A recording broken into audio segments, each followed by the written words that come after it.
The purpose of the podcast is to share information to other committees and lot owners to assist them in becoming more efficient and effective. I would now like to introduce our speakers today. Catherine Leeser is President of SCA WA and has a wealth of experience being on committees and is currently on one.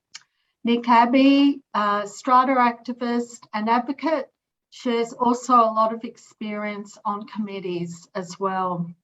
We have a special guest today, David Hamilton of Southbank 3006, is a community dealing with diverse sectors of Southbank. The community is a not-for-profit, passionate about building community, improving livability and advocating for the improvement of local issues, both with council and state. I'll now hand over to Nick. Thank you, Ros. And of course, Julie's not present at this particular vodcast, but will be at the vodcast next week. So David, welcome as well. And David and I had a conversation during the week, and a lot of impressive work has been taking place and is emerging as part of what's called Southbank 3006. But I have some questions in terms of your owners corporation experience first of all. Firstly, how long have you been part of the owners corporation and committee, and what roles have you played? And of course, what are some of the practical lessons for us? Right. Well, I've been on the Owners Corporation Committee in my building that I live in for about the last 5 years, I think. And my principal focus has been working on issues associated with electrical and mechanical infrastructure, energy, and bringing a focus that was aimed at driving down costs and improving efficiency across the building. And I came into that role because I'd actually been part of the developer of the development. But we, unlike a lot of developments, didn't get involved in the owners corporation at the outset. We stayed out of the owners corporation until all of our involvement, that is, all of the lots, had been sold. And we did that from a very principled position that we as a developer shouldn't be trying to influence and control the owners corporation, especially when it came to fees. For instance, not to set up fees artificially low, but rather that the building was effectively funded so that it could do the things that owners wanted. So we stepped back right at the very outset, let the building run, and then after I'd finished my involvement, then I got involved, but I brought with that a lot of knowledge about the actual building that could assist other members of the committee. So that's been my role. That was the focus. And I'm now starting to step back from that because I think I've been on that committee for a reasonable length of time. So in the next little while, I plan to step down because I think you need to keep new and fresh people coming forward, and people need to feel that they're on a committee that is different, that evolves, that brings different perspectives to it, and one which isn't dominated by particular issues, but rather one that sort of is there to meet the needs of all owners, not just specific groups. A bit like a board in a company is there to meet the needs of all shareholders. And just explain, of course, for us, Southbank and the complexity of the development and your particular part of this larger grouping of OCs and developments within the Southbank area. Right. So for those who don't know Southbank, Southbank in Victoria is the most densely populated area in Australia as a postcode. It is an area that I described as a wild west of development. It is essentially an unplanned development for an area of a very a small locale, which was mainly brownfields development. And unlike Docklands development, which was planned and structured by the Victorian government, this was a development that was just open slather and continues really to be open slather within the context and confines of an overall state planning arrangement.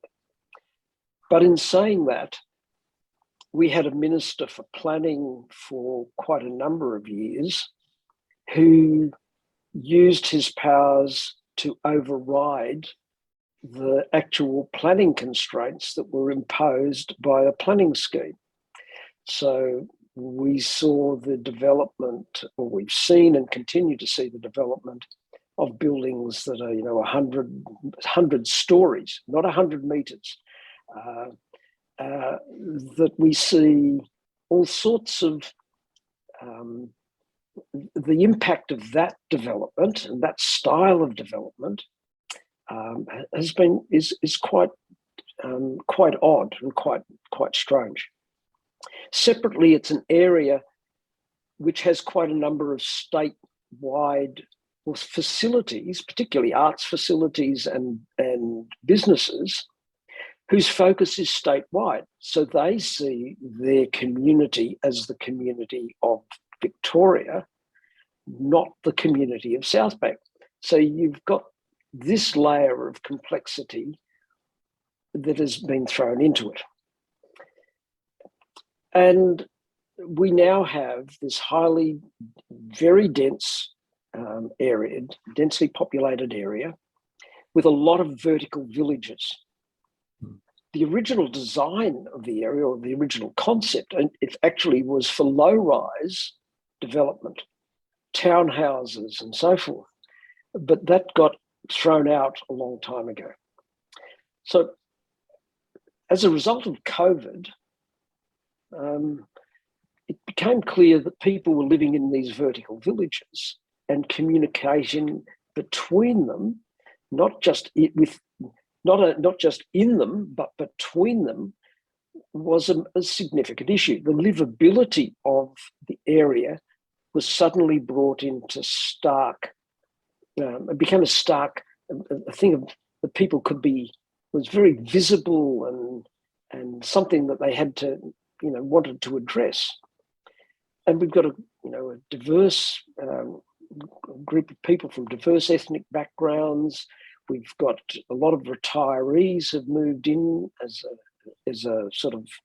they've empty nested and downsized. We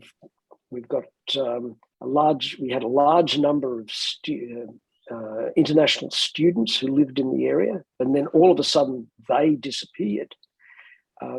So it was a really odd time, and out of that grew a desire and an interest to create a new community resident group. That was Southbank 3006. So we'll get on to Southbank 3006 in a moment. But just from an owners corporation perspective, given that context, what has that meant for the functioning of a committee? Well, I think there are buildings in this area, and this committee is in a building which is mainly owner occupied. So that time and the last 2 years has been a time of needing to be a caring community and helping people through the holes, all the issues brought up by COVID in terms of isolation, or the health of the building, the safety of people, dealing with all the issues about having to shut down facilities that people enjoyed, like the gym and the pool and the garden areas and so forth. this was a time where the committee really had to have a focus on bringing it to bear on what were the requirements of the total community, of all owners, of all residents who lived here, to ensure that they could live in a safe and protected environment. And that I think brought to top of mind this whole issue of how do you create safe living, safe and livable communities, just not in this building, but in the surrounding area. So moving on to Southbank 3006 or 3006, depends whether we're numerate or literate as to how we might describe it. And I also suggest to people who are watching this, you can Google it and find the website for it. It has these very broad themes, and I quote, sense of community, livability, safety and quality of life, bringing together all residents and seeking to deal with diverse urban, economic and social issues. And these are matters that go beyond the confines narrowly defined, obviously, of an owner's corporation. So you've got this, seems to be this two-pronged approach where you're working through the owners corporation, but also you've got this broader grouping that includes a whole range of owners corporations and community members. That's the context. What have been the specific challenges and opportunities? And I recognise, of course, that it was only formed last year, so it's not as if there's a whole lot of achievements already, but why was it formed and how do you see it evolving, David? Right, okay, so whilst a small group of us got together last year, we actually launched this at the beginning of February. And in that time, we launched it even though there was another residents group. But it was a very, I suppose, a residents group that had a very narrow focus. It had been going for 25 years, and it specifically was really focused on town planning issues. But it wasn't focused on the social development of the area. And that was the founding point of a group of us who were members of that other residents group, and we got together. And we got together because, as you said, we had this underlying concern that there were significant social development issues that needed to be addressed in a community and were not being addressed. Every developer pays the council a very large development contribution at the end of the build process. But what happens to that development contribution has not been about developing a community or investing in the social infrastructure and the resources that are needed to support and make a vibrant community. It's probably gone into, roads and drains or whatever. Anyway, it goes to the council. The council finally is starting to address this issue, and that's an initiative of the current mayor to make a participative process at a local level and integrate it into the council. So we saw this as an opportunity to get going and to focus on that issue. And so as a result, in the last couple of months, we've had a couple of hundred people have joined us, just joined. It demonstrated there has been a significant demand. So we've started running some events now to bring people together. The first event, in fact, was about participation. We worked with the council on that. And that threw up critical issues that people said they wanted to have addressed in their life in this area. It wasn't about how do you address a particular building that's going to be built, but how do we deal with safety? How do we deal with traffic? How do we deal with this whole plethora of issues? How do we bring people who are from different communities? How do we build horizontal linkages in this community about, for women who were living in apartments with young children, what were the services that could support them? Because basically there were none. It was a very hit or miss. It wasn't like in suburbia where there were play groups and there were lots of kindergartens or childcare centres or whatever. People just lived in their apartment. So that was the first issues and first set of issues. And we're going to take up then the issue of safety and a few other things in the coming months in another number of events. But the other thing we did was we ran a very successful Meet the Candidates. We took advantage of the fact that we've got a federal election. So we contacted the 3 candidates from the major parties, and we ran on a Sunday a town hall style debate at the local level. We brought politics to the people. And that meant that people were suddenly engaged and saw and could come along and directly question their potential representatives. And we did a vodcast across our Facebook page, and it got picked up because there was some controversy that was thrown up in that meeting by one of the candidates. And that video got shared and got picked up by Guardian, The Age, the Daily Mail. It got picked up in the UK. It was quite an exciting time. All of a sudden, we had a bit of a profile that we never envisaged about that. So this is still a hard time to get people integrating. People want to be able to have coffee. They want to be able to link.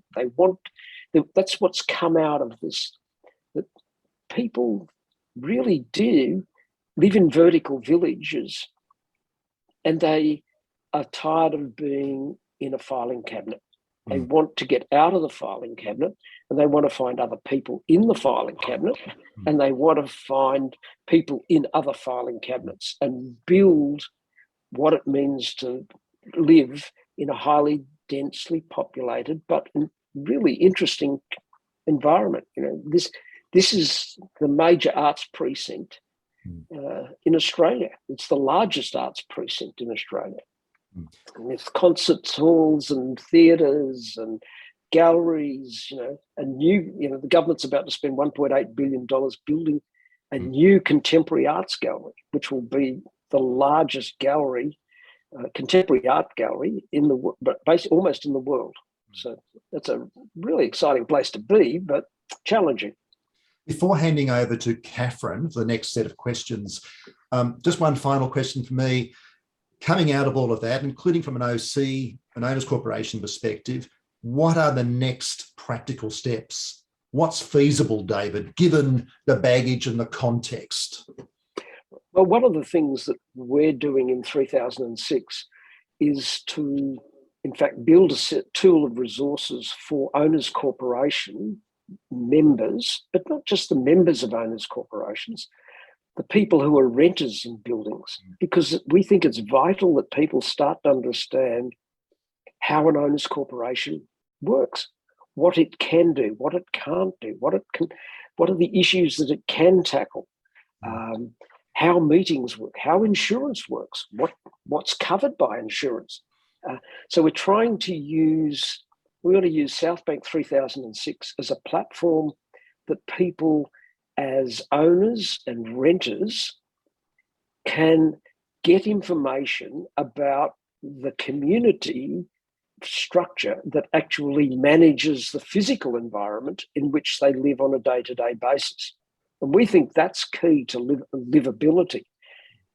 When there's noise in there around them, who do they go to? How do they manage it?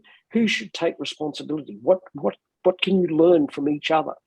So we're using 3006 as the vehicle to help educate and inform people who live in high-rise accommodation, because to date that's been very hard, particularly for people who are renters.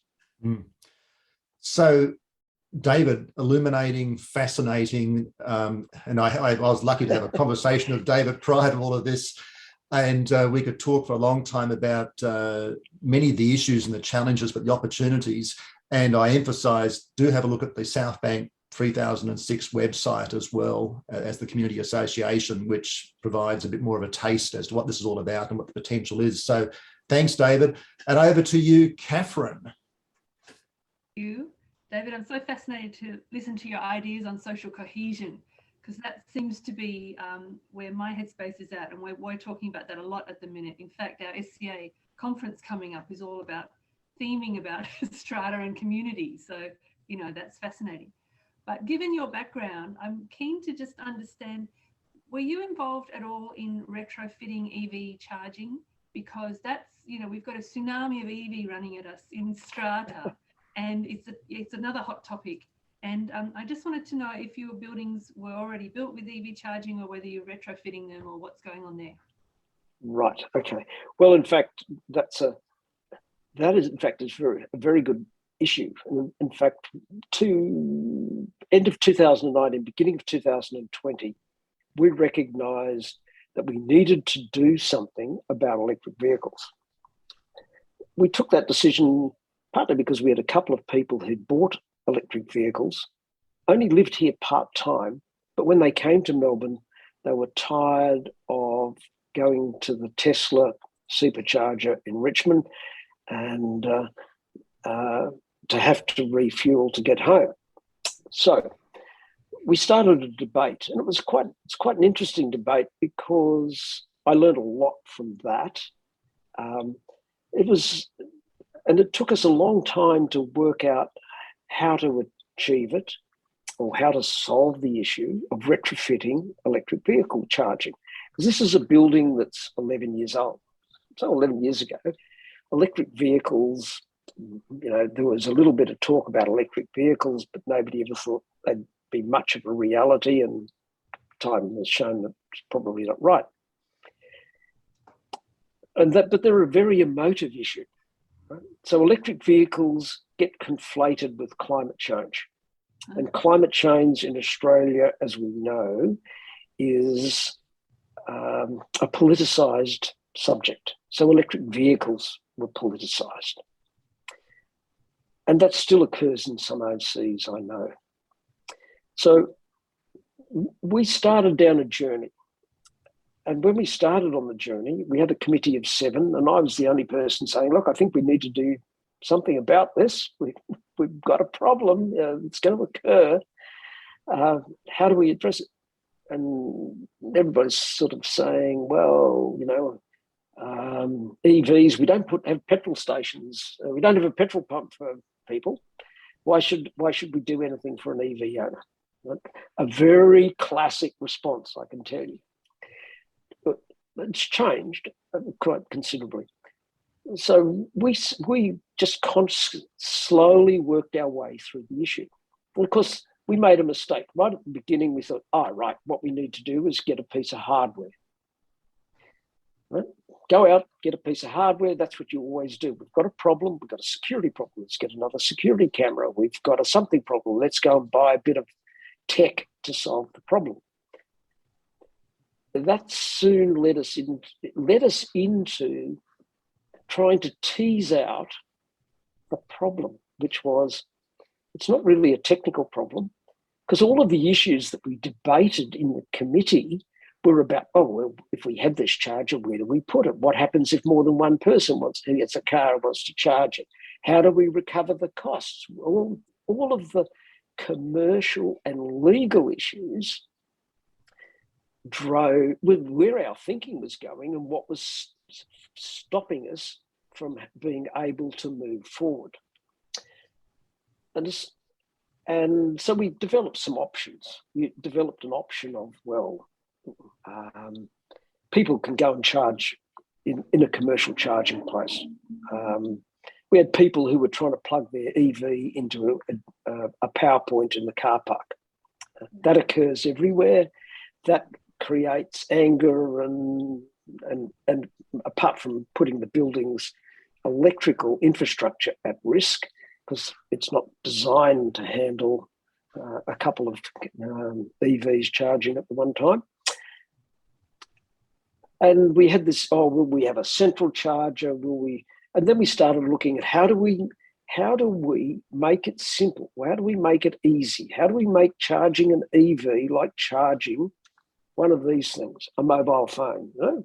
What do you do with a mobile phone? You come home, you plug it in, you go to sleep, you plug it in, you wake up in the morning, it's charged. Right? Why can't an electric vehicle be like that? And that